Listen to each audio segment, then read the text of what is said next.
As you know, people who discover this DNA, because it has been for a long time questioned how is information really secured and saved, and it took many, many years, maybe centuries from Mendeleev, and finally in 1945, two people got Nobel Prize for discovering how is really the information saved, and Mr. Watson wrote that we thought that everything is written in the star.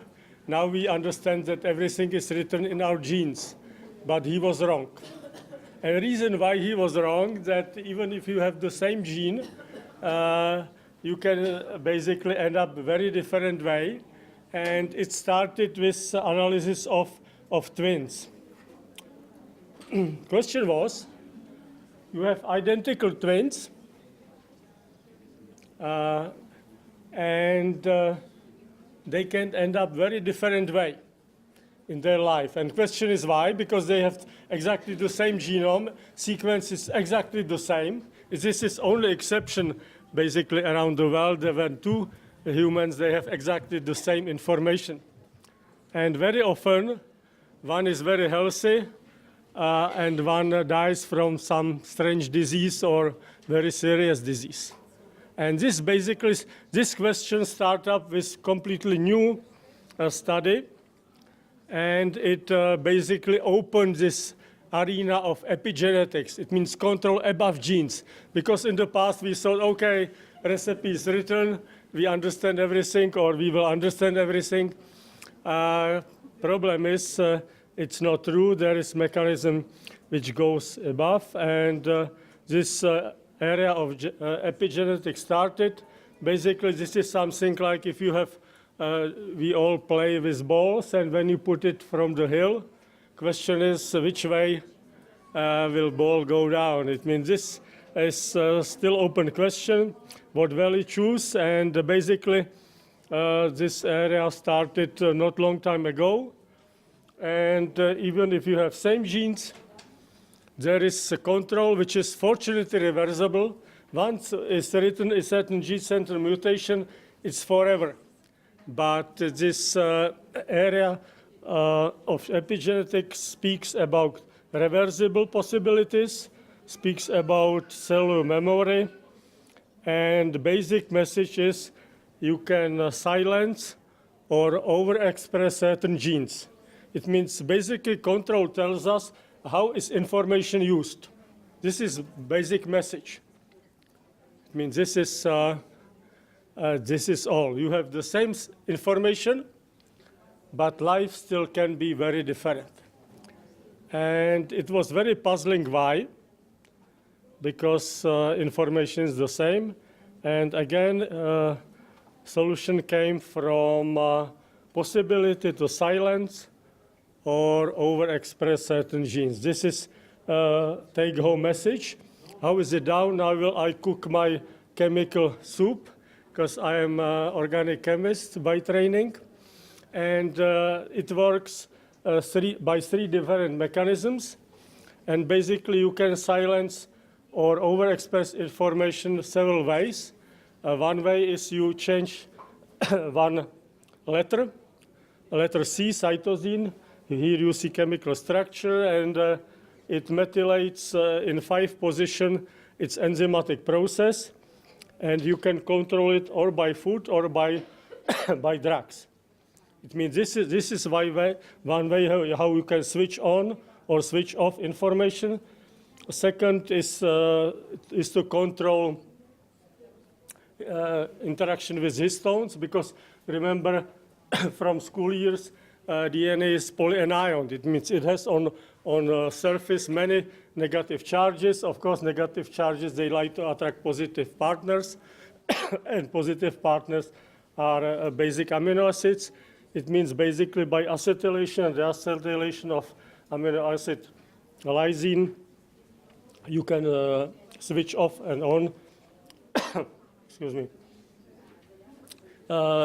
Information, and second and third one is using microRNA. There are at least three mechanisms, maybe more, which controls how information is expressed or silenced. This is methylation of cytosine leads to different expression. I will not just go to technical details. Important is that this Human Genome Project brought us advantage in technology. Because what was done in 10 years, now you can do in one afternoon. And the reason is there have been methods for so-called high-throughput analysis. You can analyze a sequence of 1,000, 1 million letters in a short period of time. And therefore, we now are in, now it's called that we are going from genomics to proteomics. We are going to understand how proteins are synthesized, and also we will enter area of metabolomics, how our metabolism works. It means all this progress is secured by very advanced analytical technology done by robot, and it's very fast and very cheap right now. It means I will just shortly summarize what does it mean, age of epigenetics. It means there are clearly information for certain diseases in our genes, but if this information is really translated or not, or used, this depends on epigenetic control. And as I indicated, identical twins was ideal material for testing this theory. It means we have epigenetic control, which basically use, I will not go to transformation details, but basically there's enzyme which catalyze this methylation. It uses a source of methyl group, and cytosine base is methylated, and methylation and demethylation controls many diseases. It's typical for cancer, it's typical for diabetes. Hypo or hypermethylation is very pronounced feature for many diseases. It means this methylation is not straightforward, because sometimes it behaves like Dr. Jekyll and Mr. Hyde, because in many areas when gene is somehow damaged, it's good if it's not expressed. It means methylation helps. But on the other hand, there are known genes, they are called tumor suppressor genes. If they are methylated, there is no really control, and it's known that if somebody has mutation and not proper epigenetic control in tumor suppressor gene, there is 80% chance that this individual will get cancer. It means it's quite serious question, and therefore we would like to understand control on gene and also epigenetic level. Another question is, if you have children, again identical twins, age 1 year or 2 years or 3 years, and we have the same individuals 50 years later, what happens with their genome? There could be some mutation, and now our question is, what happens with epigenetic control? And the way how it works, you can analyze, and there are studies done. They even do recently study in London. They use identical twins, and basically one young boy, he used to eat in country life, and second one was eating junk food for 3 years. And then 3 years later, they analyze epigenetic profile, and there were many differences. And this is basically a result. I will not go to detail how this analysis is done, but basically, if you analyze 3 years old twins, they are nearly identical, they have everything the same, but at age 50, there are many differences, which basically says your lifestyle will influence greatly what is your future.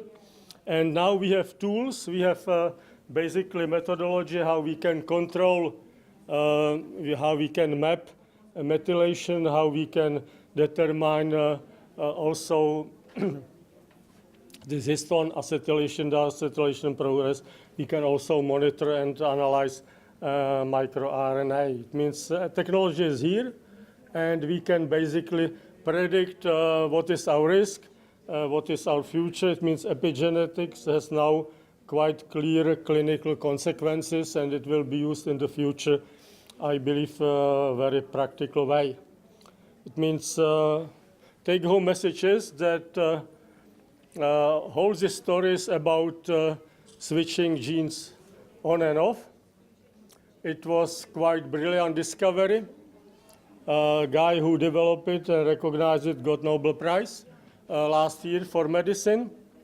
And it basically helps our understanding that changes can be even without any change in DNA sequence, which is somehow surprising fact because nobody would believe it 10 years ago, that you can have very different, basically, future with the same genome.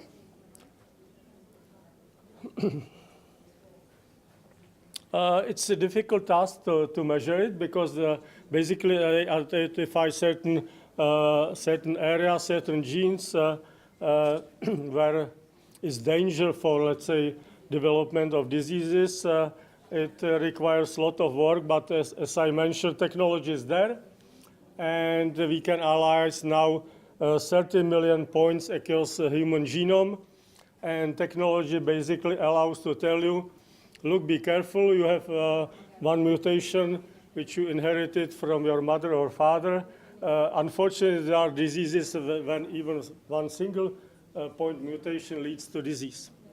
Unfortunately enough, usually disease development is connected with many multiple mutations, but in terms of epigenetics, if a certain, let's say, damaged gene is now naked for duplication, then problem starts.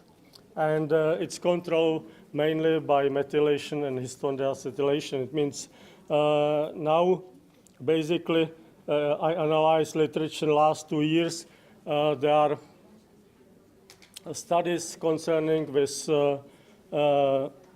allergy, with asthma, with cancer, with autism, which clearly indicates that there are epigenetic factors leading or diminishing this danger. Main question is about tumor suppressor genes, which are now connected.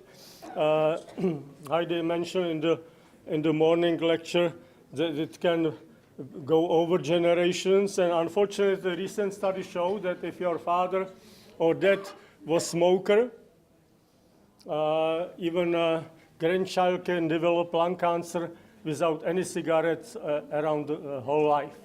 Yeah, basically, smoking for a couple of generations made epigenetic change, which was translated to a child, and even so-called innocent non-smokers can suffer from lung cancer. It was clearly shown on recent study. Good news is that epigenetic changes are reversible. Yeah, it means even when your father was smoking and drinking, your mother was visiting a coffee shop or some, they like cheesecake all the time, you can reverse this epigenetic inheritance by taking responsibility for our life.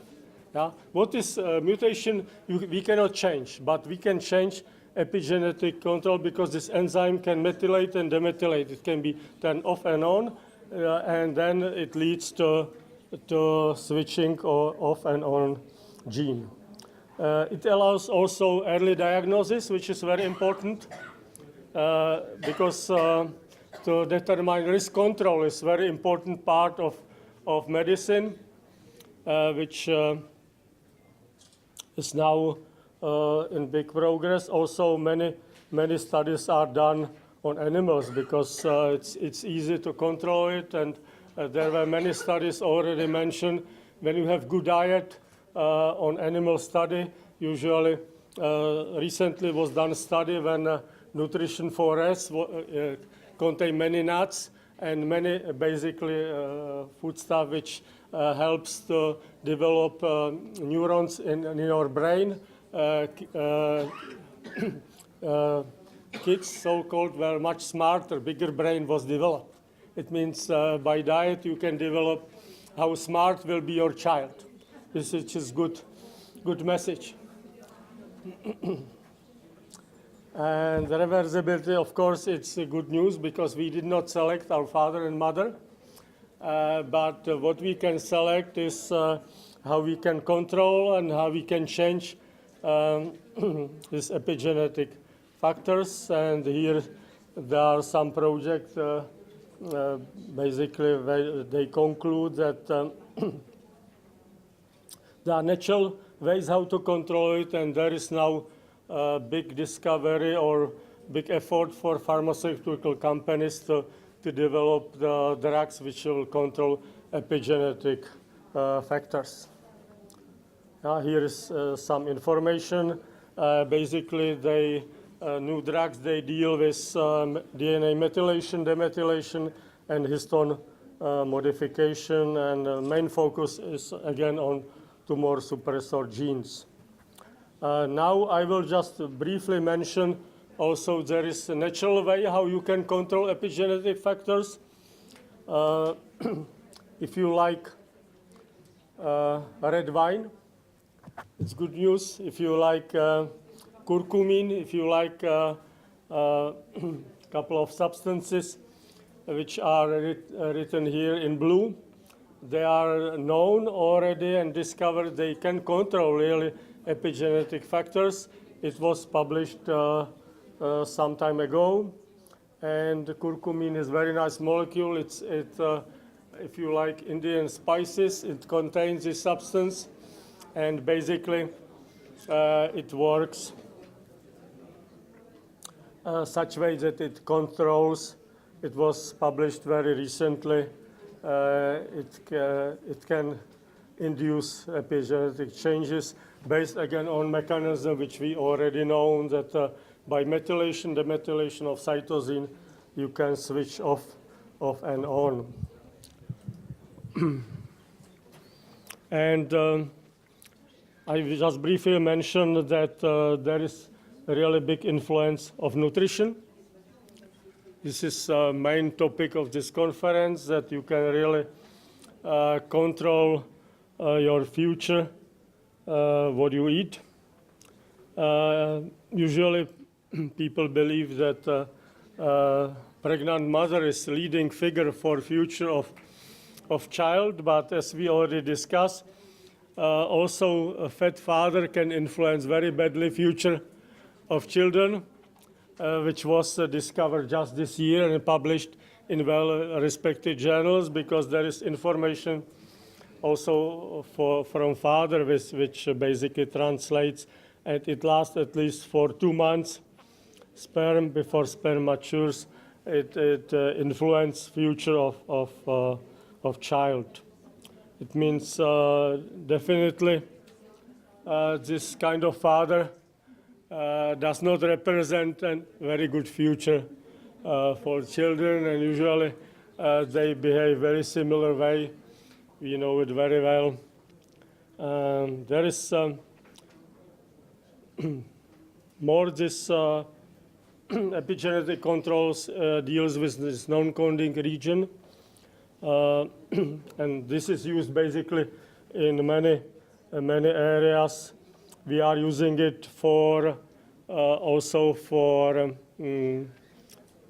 at our school. We are doing it for Czech police, because this non-coding region of DNA is typical part where you can find differences between individuals. It means you can identify if bad guy was there or not, because you can analyze this non-coding region and say, oh, he was here because there was one hair or a little bit blood.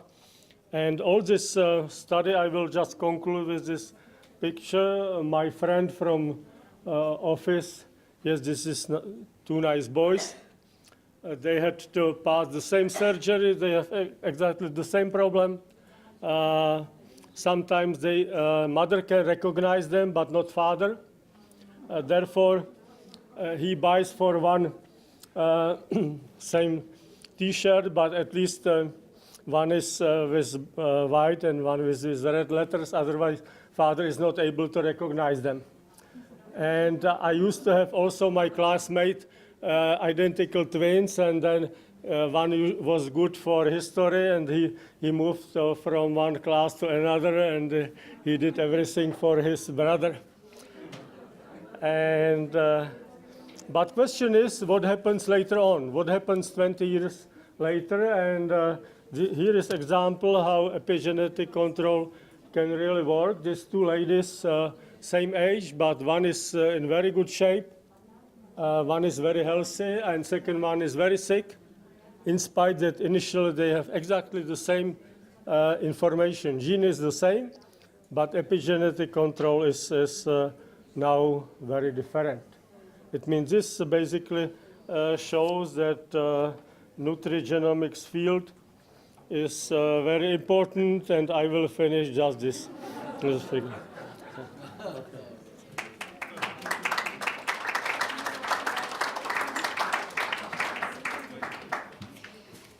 So just maybe something that's interesting about aging and epigenetics, it's been found that you could take blood from anyone and you just look at how methylated, how turned off 5 genes are, and you can predict with an error of plus minus 5 years how old that person is. So you can actually find out how old someone is just by looking at their DNA.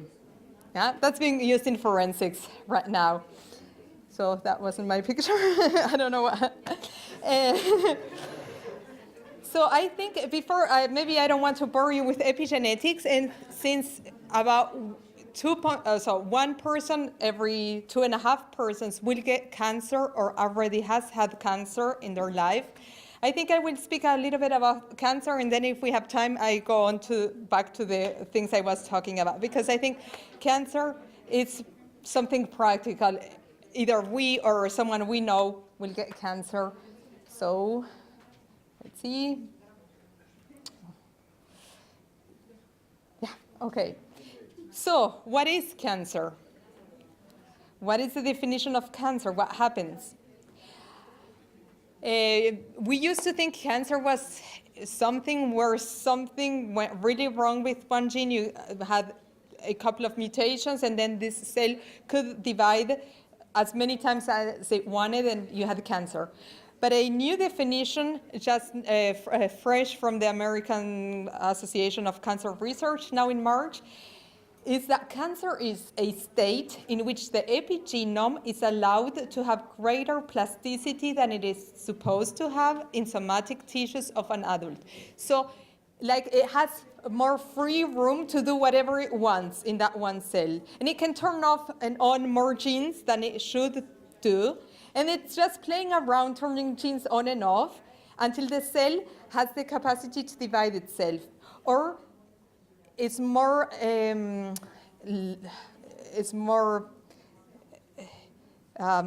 weaker, so to say, so that mutations happen, yeah?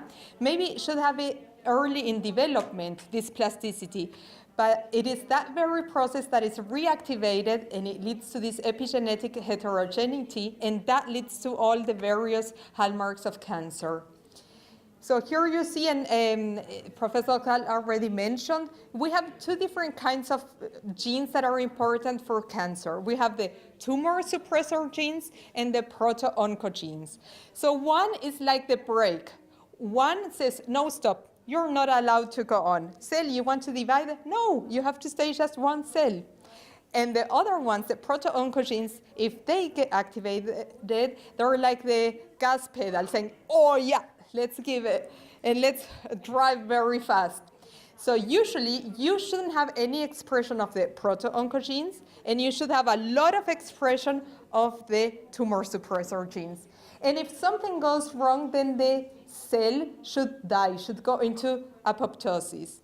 But if you have changes that allow these proto-oncogenes to be expressed and give you a lot of gas, and the ones that should break aren't there to break, then the cell can divide. That's cancer, yeah? So normally cells go through checkpoints before being able to divide, and if genes that are in these checkpoints, like checkpoint Charlie, yeah, the cells have checkpoint Charlies. And you have to go there and show everything's okay, my DNA, I copied it, it's perfect, it doesn't have any errors, okay, then you can go on, yeah? So if these checkpoints don't work properly, then the cell can divide as much as it wants. So I already talked about the Proto Oncogenes and the tumor suppressor genes. I will then just go on. So there's a project going on. It's called the Collaborative Oncological Gene Environment Study, called COGS. And they're studying and sequencing the tumors of 100,000 patients with breast, ovarian, or prostate cancer, and 100,000 healthy people, or tissues, actually. And they've analyzed, and what I want to show on this slide, what you see on the bottom are different tumors arising from different tissues. And they sequenced a prostate tumor, and they sequenced a breast tumor, and they find that maybe medicine used to classify tumors by their site of origin and the type of cell that had the mistake. And that's probably in the future going to change. You will sequence a tumor and see, okay, this prostate tumor has the same mistaken mutation as the breast tumor from this other patient, and we should treat both of them with the same drug, not all the breast patients with the same kind of drugs and all the prostate patients with the same drugs. And on that picture, you can see that the lines that go from one to the other show that they had the same mutation on those types of cancer. So what do we know, for example? They've sequenced, I think by now, 10,000. So this is, no, it's coming. So they sequenced the breast, ovarian, and prostate cancers. And as you can see, BRCA1 and 2, which are like the classical breast cancer genes, mutations on those genes account only for about 20% of breast cancers that develop. So that's why, and by the way, those two genes are patented in the US, and you can't sequence them without paying a lot of money. And in ovarian cancer, they also play a big role. But you see the brown, that's the number of cancers where we still don't know what went wrong, why the patient has cancer. But with this big project, the Cancer Genome Atlas, they're sequencing 10,000 cancers from 25 different tumor types by the end of 2013. And they've found until now, they've sequenced 7,000 until now, that about 1 to 2%, so about 2,000 to 4,000 genes are implicated in one or another cancer. So what's the take-home message? Probably in the future, you don't just sequence BRCA1 in a breast cancer patient, you'll sequence 2,000 genes. And you'll be able to find which ones have a mutation. A very small number of cancers, you really got the mutation from your parents. So most of the cancers are caused by things that happen in your lifetime. And I really like this slide from the Cancer Research Institute of the UK. I think it's very good. It shows the most common types of cancer. So the line shows you how common breast cancer and lung cancer, for example, is in prostate. And then what you see in blue is the amount of, for example, lung cancer in men that could be prevented if the man would either not smoke or he would have another occupation or a diet and so on. And for the woman, so sometimes you can prevent more or less one cancer depending also on the gender of the person, yeah? There's also gender factors. So you see, like lung cancer, most cases are due to things that happen during the lifetime. In breast cancer, you also have certain influence. There's other cancers where you can't do anything. I mean, it wouldn't matter if you lived a healthy life or an unhealthy one. If you have bad luck, you will get that cancer. So that's, I think, a very nice representation of what we know until now. Okay, that's the big picture, so I'll leave it 1 second for the ones taking pictures.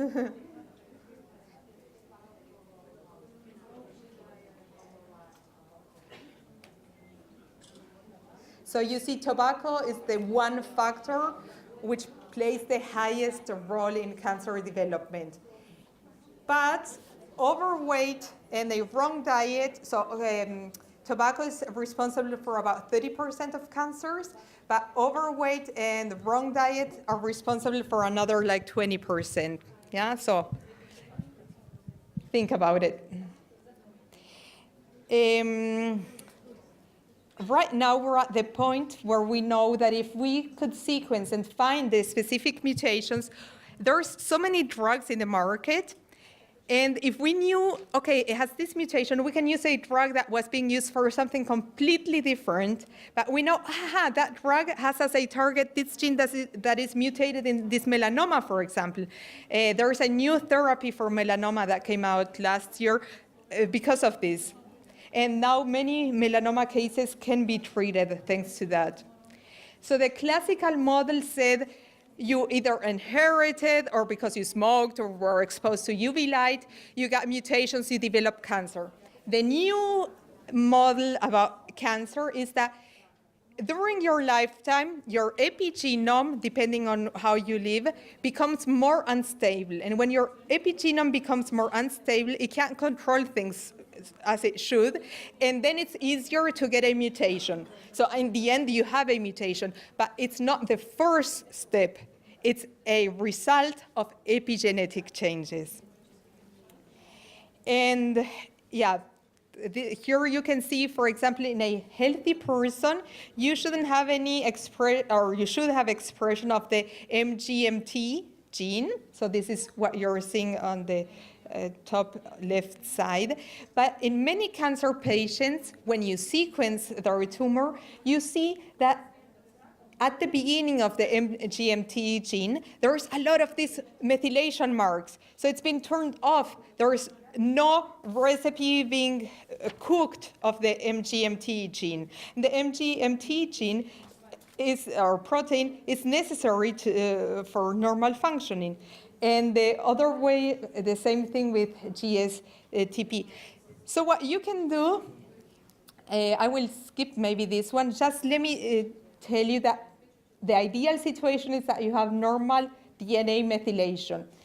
And usually what you see in cancer is that you have hypomethylation. So if you take the whole genome and sequence it, you see that it should have had more marks that it doesn't have. So it's lost many marks. But it has gained many marks in the tumor suppressor genes, in the breaks. So you're missing many of the breaks, and you've got a lot of things that you didn't want to have that are expressing themselves. That's what happens in cancer. And it can be used, for example, to diagnose. I don't know, did I put this slide? No, I didn't put it. Let me see, because this is a very nice slide, but I think I took it out.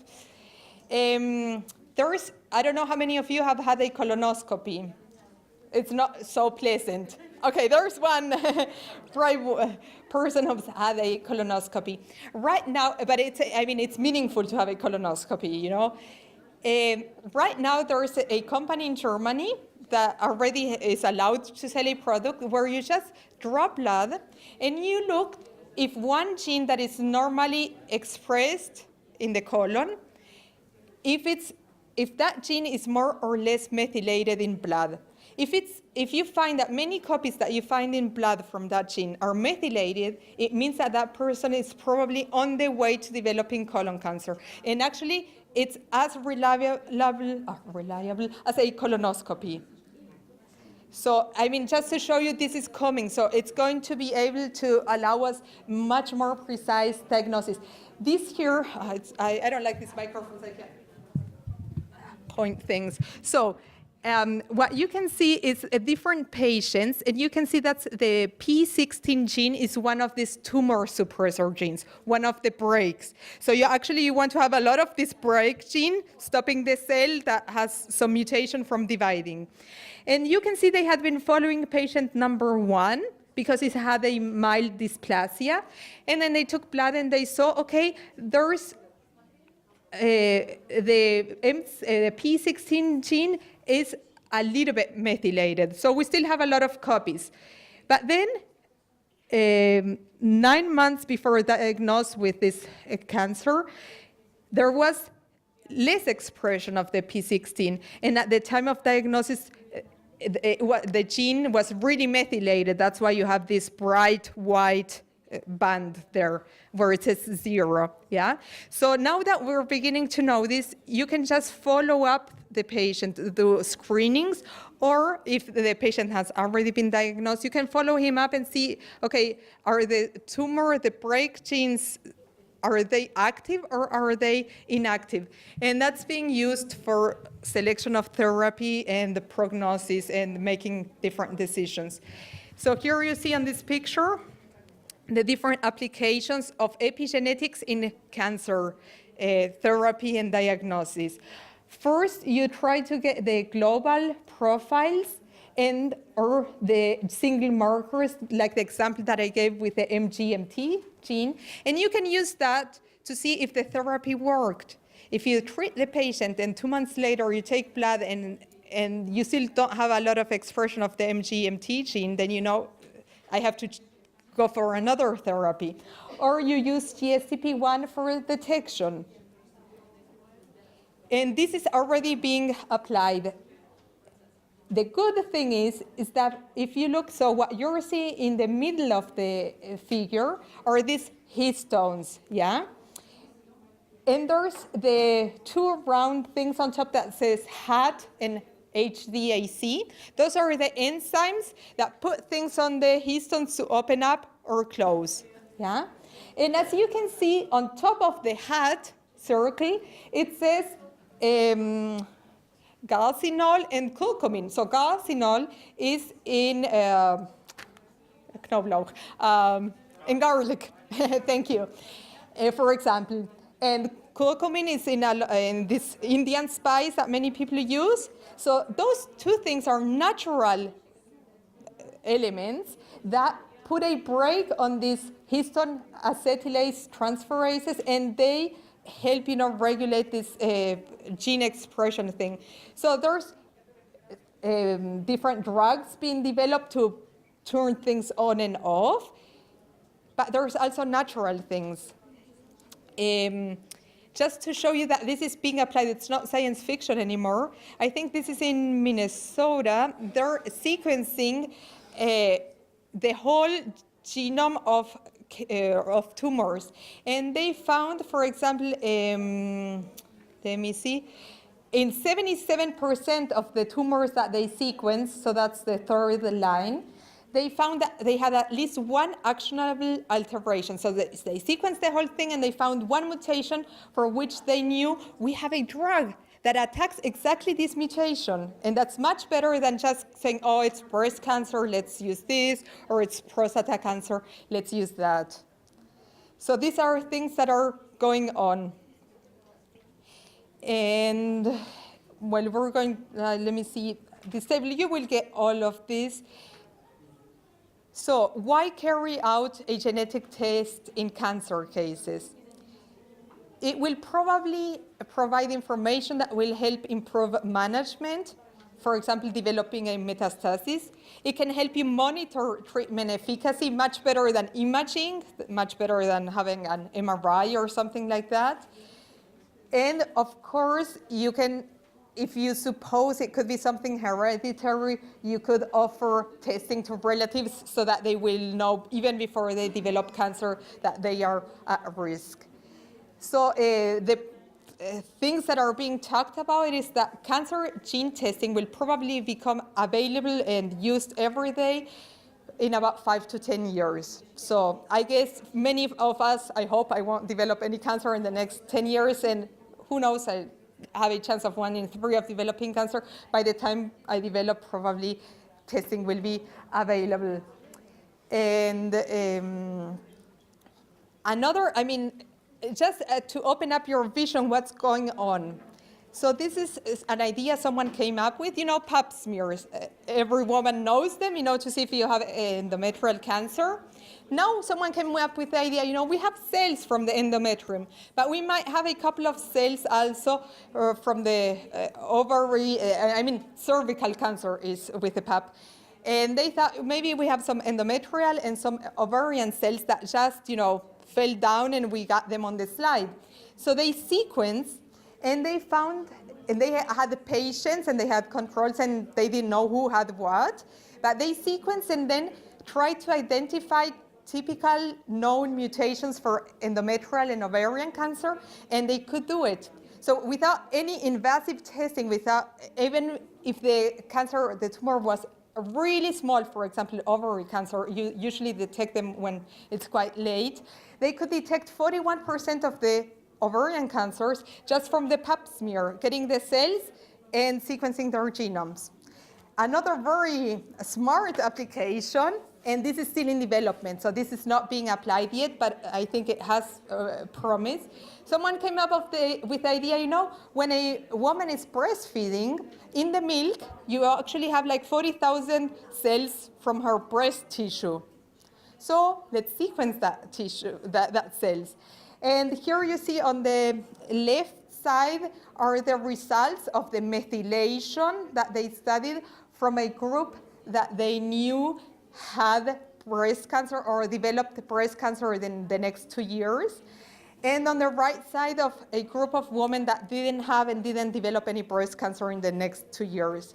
So you see, even in breast milk, if you sequence the cells that are there, you can identify that something in direction breast cancer is going on without doing any biopsy. Yeah? So these are just so glimpses into what's going on. And do you know that most of us have right now microtumors? Yeah? So anywhere, depending on the tissue you're looking at, but between 50% and 70-80% of us have a microtumor somewhere. So we have 2 or 3 cells that are a little bit crazy and are waiting to be able to divide as much as they want. And for some cancers, or for most cancers, it takes a long time until the cells can divide and then divide more and more, and then you get the full-blown cancer. But knowing this, you can prevent. You see, you already saw that picture on the right. So this is one drug that is being used that attacks this methylation, that it puts a stop on this methylation. But you can use natural things. I mentioned broccoli this morning, yeah? I hope I convinced you by now that broccoli is healthy, even if it doesn't taste so good. So, good soup. Yeah. Okay, I'll hold this like this. So you can see they did a test where they had different cancer cells, and they looked at the methylation using just a control, and then they used extracts from broccoli containing sulforaphane, and they could show that it works. It doesn't work as strong as this drug, as this FUMF, as a DCE, but it works. Yeah.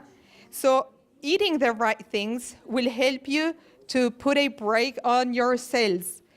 This was a study with cultured medulloblastoma cancer cells. Yeah, and medulloblastoma is quite aggressive.